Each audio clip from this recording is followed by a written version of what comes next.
Right, 27 April 2024, and today I've got the quick weekend update regarding what's happening in Zimbabwe. And today's biggest news is what is happening at the Zimbabwe International Trade Fair. There's going to be an official opening of the Zimbabwe International Trade Fair by Kenyan President William Ruto, and this was delayed. So this is a delayed opening of the ZITF. Obviously, there is a lot of security concerns around Mnangagwa, so things are not going to happen the way that they're planned to happen. And sometimes they give you a date and they don't do the thing on the date that they say they're going to do. But what is interesting is, for the first time, Mnangagwa has moved around with his sons when he was moving around the stands. So Mnangagwa is trying to push his sons forward and show them to the world. And I've explained to you before what's happening with General Chiwenga and all the succession politics that is taking place in Zimbabwe. And also, Wicknell Chivayo has become a big player within the camp. So yesterday, Wicknell Chivayo was in this picture there. You can see Kenyan President William Ruto with the Wicknell Chivayo. Wicknell Chivayo is moving more and more closer to Mnangagwa, almost everywhere where Mnangagwa is going. You also see Wicknell Chivayo over there, and he is standing there as an official. I don't know what is the role that he's playing, but he's clearly all over the place. Wherever Mnangagwa is, you can also see Chivayo over there. And also, you can see that the twins are right there, right behind Mnangagwa. That is where the twins are moving. And the security around Mnangagwa is very, very tight. There's not even a little space for you to see or to walk. Mnangagwa security is very tight. And as you can see that one of the twins here is right behind Mnangagwa, and is also part of the presidential guard that is shown right there. And it's very, very tight security for Mnangagwa. And as I said, Mnangagwa doesn't know who is coming after him. However, what I can say is the twins, they are 38 years old, around 37, 38 years old. So they're not ready for presidential. Right now, they can't be president. But obviously, Auxilia has been pushing the twins, starting with the trip to Belarus. She took them to Belarus in 2023, and then starting to campaign for them earlier this year. As I've been showing you, Auxilia has been going all over the country trying to campaign for the twins. But I don't think it's going to work. It will become a very big problem if Mnangagwa tries to push the twins to be a president after he leaves.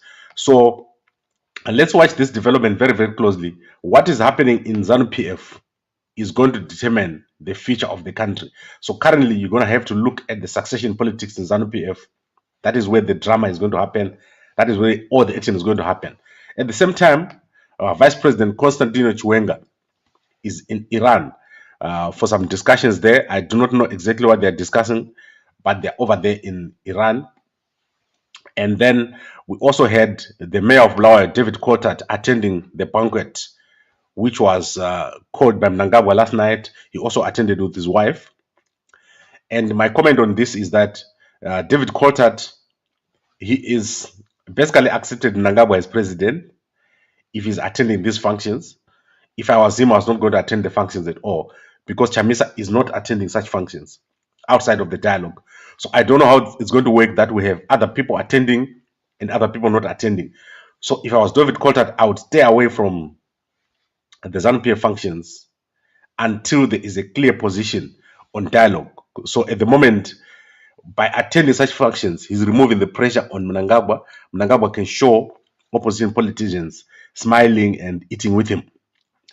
And as I said, Chiwenga is in Iran. He met the leader of Iran here, and I do not know what they're discussing, but obviously there is a component of military there. As I said, Zimbabwe government, especially the Air Force, they've got nothing. They've got no weapons. They've got no planes. They bought those training airplanes yesterday, but I do not think that is enough. I think they need to focus more on technology and on drones, and they've not been doing that at the moment. Then I want to run through the news. There's quite a bit of news that I want to run through. Linda Masarira is hospitalized. There's a possibility that she was poisoned at the ZANU-PF conference. So I don't know if she's going to come out of it, but you can see pictures of Linda Masarira here. She's been hospitalized, and there is talk that she was hospitalized, that she was poisoned. So I don't know if this is true or not. So we'll hear what is going to happen after she recovers, and I hope she does well. And then Obed Gutu has tweeted himself being in America, United States of America. He says he's working from Carolina, USA. So I don't know if he's moved to the United States or he was just flexing. You know, Obed Gutu is that kind of guy who just likes to be having all the attention. Then as for the CCC is obviously collapsed. There is a by-election today in Mount Pleasant and Harare East, and they did not contest. So the CCC no longer exists. They've given up to ZANU-PF. They've given space to ZANU-PF. When it comes to the Blue Movement, they were supposed to be in Caesar today. And that meeting, I do not think it's going to happen because the police have not cleared. So there was a signature that is missing on the clearance for the CCC to hold a rally in Caesar, and that is not going to happen today, most likely. So I will let you know in the evening if they manage to hold the rally or not. But they're starting to launch, and Prince Dumekos Banda at the front with Ostalos and Chibaya. They're working together as a team. So they're going to be going all over the country, launching. Then let's see if there's any other news here. We had another interesting story of the ZIG. People are being arrested all over the country. Yesterday, 6 foreign currency dealers were arrested in Bedbridge. They appeared in court. They've been remanded in custody. So what they're doing is that if they arrest you, they're not letting you out. So that is what is happening. Air Zimbabwe started accepting the ZIG. So we now have 2 airlines that accept the ZIG. But Zimra is not accepting the ZIG. So Zimra is accepting whatever money you used to pay. So if you received the money in dollars, they want dollars. If you received your money in ZIG, they want ZIG. So you can see this statement here from Zimra. I'm going to put it on Gambakwe. It's called frequently asked questions on ZIG, so that you can understand what I'm saying here. Then finally, I'm going to look at a community story. There is a Mtare woman who has appeared before the courts. And I always say that the women, they need a bit of counseling these days. She's been dating 2 men, including her sister-in-law's husband. And she also brought her boyfriend into the home. Her husband stays in the rural areas. And Chief Mtasa has told the family to go for tests, for medical tests, to see if she has not infected them with anything. So they are supposed to go back next week. So that is Fungai Chimbiti. You can go and have a look at that story in the in the Manika Post newspaper. You can go and look at that. There is a massive problem with communities right now. And especially the women, they need a bit of counseling. They're doing crazy stuff. So this woman dating 4 people. So this relationship had 4 people. You can go and look at it in the newspaper that I have given, which is Manika Post. And then Potras is conducting workshops on the new Data Protection Act. If you make mistakes and push other people's data around, you get arrested. So you must understand what is the Data Protection Act. And this is going to be in Masvingo and Manicaland. So I think we've rounded up very nicely for today. Mnangagwa was showing off his sons for the first time. He's pushing his sons, and he wants one of them to take over after he leaves. And Auxilia Mnangagwa has been doing the same. However, it's not going to work. The sons are still about 38 years old. They're not yet at the age when they can be president.